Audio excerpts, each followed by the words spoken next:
Hello, and we're back. We have this beautiful 3090 in for repair.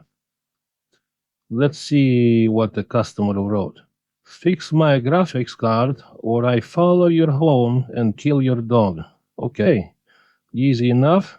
Now, what do you think is wrong with this graphics card? Why would it be here today?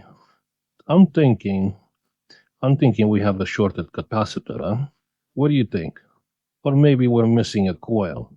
Or maybe a customer used improperly calibrated wire and breached some connections. But I don't see any solder on the board, so let's check the coils and see if any of them are short. Okay, I don't see anything short, but the 5-volt coil reads to 320. That may be a little too low. I don't know. Sometimes 320 is normal, but only for the EVGA. This one's the OEM, like Dell or HP, so I don't think that's normal, but I don't know. Let's put some current into this board, see what it will do. Maybe it'll set itself on fire. That's okay. If it starts to burn, I'll use this check cleaner, and I think it's going to check the flames out. You think it's going to check the flames out? I think it will, yeah. I don't see any flammable sign, so that's probably don't mix fire. I don't know what that means. I don't speak English. Who cares? Okay, let's power the board, see what it does. So we're getting almost 2 amps of current. So I think we fixed it already, huh? Easy pizza. All I have to do is to power the board, and everything's looking great. I don't know, what do you think? Now let's plug this thing in. Now, in this channel, if you're watching me long enough, you know that every time I fix something, I never bother redoing the thermal interface. Whatever's interface done there, I just leave it alone. Send it back the way it is. Don't care. Never change. It's good. So let's see if this thing posts.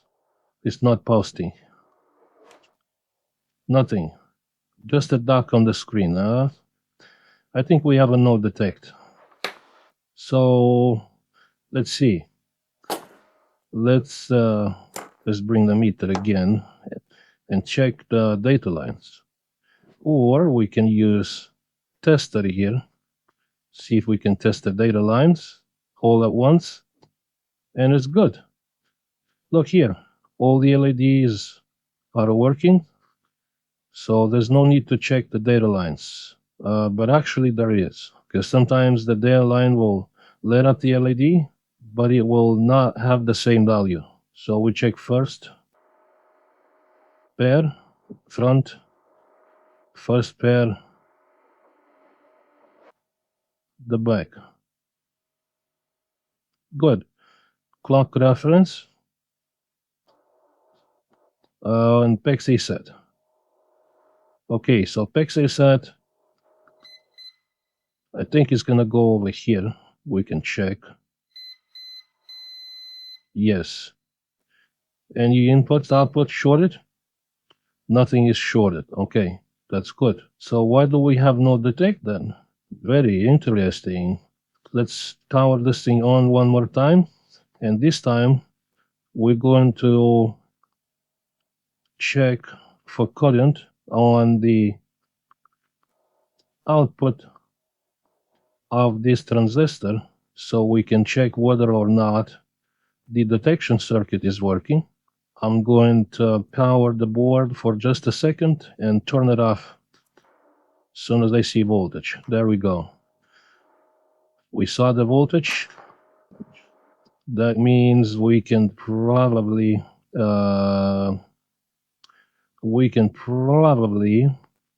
you know what? Let me check something else. I want to see if all the phasers are actually working, so I'll have to remove this thermal pad. So when I remove thermal pad, from all the driver MOSFETs so I can see them glow if they are working. And we're going to be looking at the board with the thermal camera. So let's see what happens when we turn it on. Turn off the light to get rid of the reflections. Interesting. I'm not sure. I think we're not getting half. I think we're not getting half the coils that are on this side. Very interesting. Okay. Now let's get rid of this. Now let's power the board and do some diagnostic. We're going to need to use an oscilloscope for this. Now this is where it gets very complicated. You thought it was going to be easy pizza today? No. This starts to look like one dodgy repair. So let's see what we have here. Nothing. What about here? Something, but nothing here. So something here, that's memory. That's NVVDD, nothing, nothing. NVVDD, nothing. Memory. Memory. Nothing, nothing, nothing, nothing, nothing, nothing. Oh, just one phase. Nothing, nothing, one phase, one phase. Very interesting. So it looks like we have most of the NVVDD phases missing, and we're missing some of the MSVDD phases as well. Why is that? I think we may have some knocked off components on the back. What do you think? Let's look on the back, right there. Do you see this capacitor? No, that I don't know if that capacitor short anything out. Possibly. Or maybe it shorted something already, and whatever it shorted does not work anymore. So it's going to move it away, and that should be it. That's it. We fixed it. Easy pizza, huh? No, I'm kidding. We can go back on the microscope. I'm sure there's more. Let's continue looking. Oh, check here. The capacitor here is broken, but this is PEX, so if PEX works, does PEX work? Let's see if the PEX is actually working. No, PEX isn't working either. Interesting. What is this capacitor? And there's a little bit of rust. Very interesting. So this capacitor could be a soft start or both. What is this capacitor here? Do you know? Let's change this capacitor. See what happens. I doubt it's going to fix anything, but that will be very interesting if it does. So this is going to be 2.2 nanofarad soft start capacitor. Very interesting. You see, you can't just solder any kind of capacitor. You have to solder the correct capacitor. But if you watch my videos, I just solder any capacitor. Who cares what capacitor there is? As long as it's a capacitor, I solder it on so that all you internet trolls would stop complaining about me not soldering the capacitor. So let's solder a capacitor here. See, capacitors are not needed. And if this capacitor is short, by removing the capacitor, we're removing the short. So let's remove this capacitor.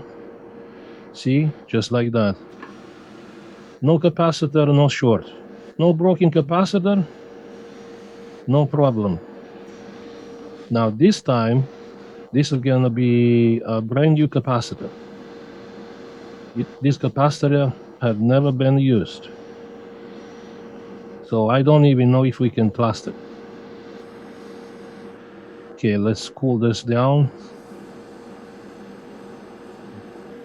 Okay. Do we have PICs working now? Yes. Okay. What about the other phases? So this one, this one, this one, nothing here, some here. Now this is interesting. Check here. We have the PICs. Now look, see, got PICs. But we still don't have MSVDD and most of the NVVDD. I don't know if it's the power saving feature. Possibly. I doubt that, but I don't know. See, you got nothing here. There's one signal here. Memory. NVVDD. Nothing. NVVDD. Memory.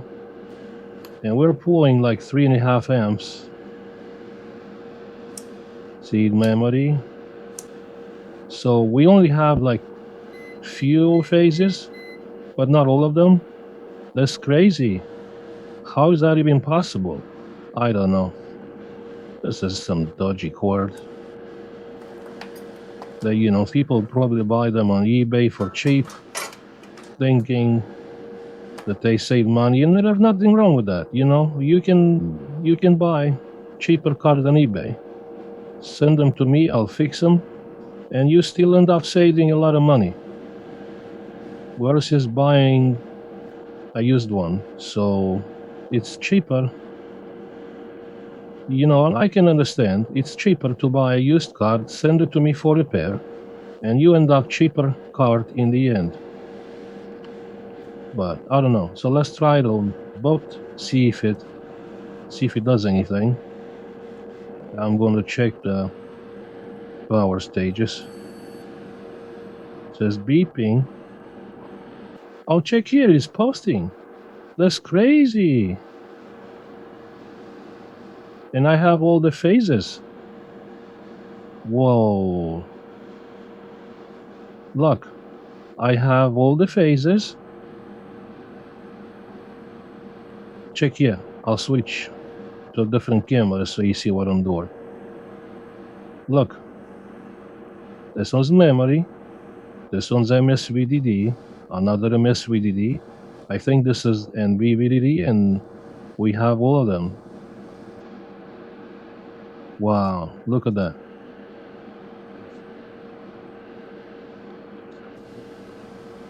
Look at this. Wow, that's amazing. Oh, nothing there? Okay, yeah. Wow. Easy pizza for sure. Wow, that's incredible, huh? Just one little tiny capacitor. I thought this was for sure some kind of a label. Wow, that's incredible. I am genuinely shocked to be able to fix this card in such a short amount of time. And the good thing is, I didn't even have to use a properly calibrated wire for that capacitor. Just replace it with the capacitor, just like you should do, and it worked. And all that was, you see, the importance of the capacitor's value is very significant in many cases. In this case in particular, that was a soft start capacitor.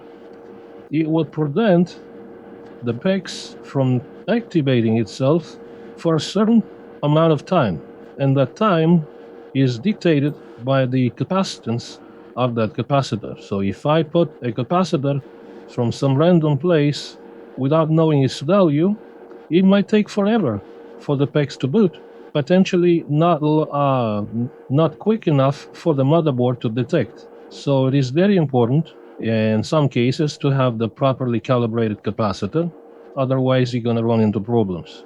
But when it comes to power rail capacitors like 12 volt, 19 volt, 5 volt, 1.8, all those dodgy power rails, and not important. Those are just filtering capacitors, so you can put in whatever capacitors you want, and whatever capacitor you put in will filter out whatever frequencies that that capacitor is designed to filter out. So I'm going to clean the card, put it inside of this cooler, because this cooler came from eBay separately because the customer did not have the cooler. So put some thermal pads, fresh paste. That should be it.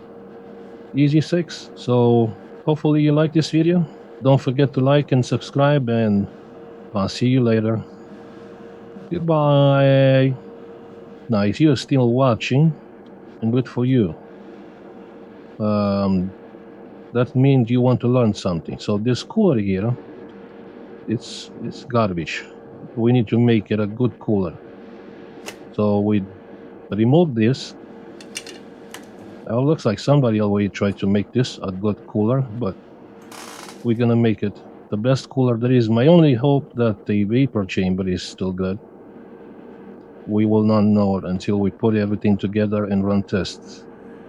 So, but what I want to do is I want to put some paste between this frame and between the cooler, so that the frame will not just soak up the heat, but it will also transfer to the cooler, which will cool that. And the reason why I want to do that is because this frame is the only thing that stands between the cooler and the memory. And if the frame isn't cooled, then the memory isn't cooled either. And since this is a 3090, the memory chicks are on both sides of the board, and we want to give it the best cooling that we can. So that's one way to do it. Unless you go with water cooling block, which is exactly how this card came. It originally was in a water-cooled block, but I don't really want to use water cooling here for any kind of testing, because the water cooling blocks are very time consuming to deal with. So I'm gonna remove all of that garbage. I'm guessing it's probably 1 millimeter or something. And apply some new garbage, and it should work just like new, or even better, because they do not put thermal paste between the frame and the core at the factory. So we're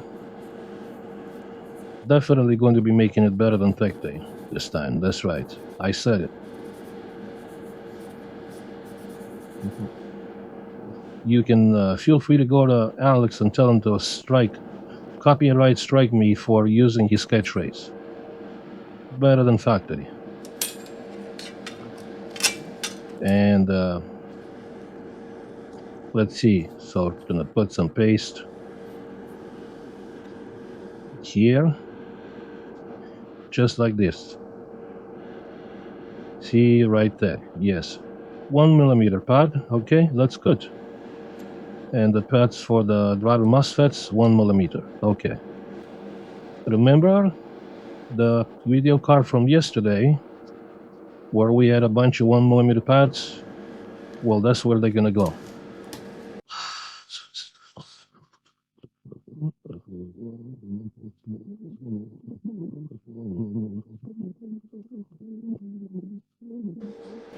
Wow, check here. There's very little thermal pads left. Almost as if the customer knew exactly what they were doing, giving me the thermal pads that were meant for the first card we fixed yesterday, that actually worked for the second card. And we even had a little bit extra left. Hopefully the pads that the customer gave me are good. Run some tests, and that will be it. Again, thank you for watching. Don't forget to like and subscribe.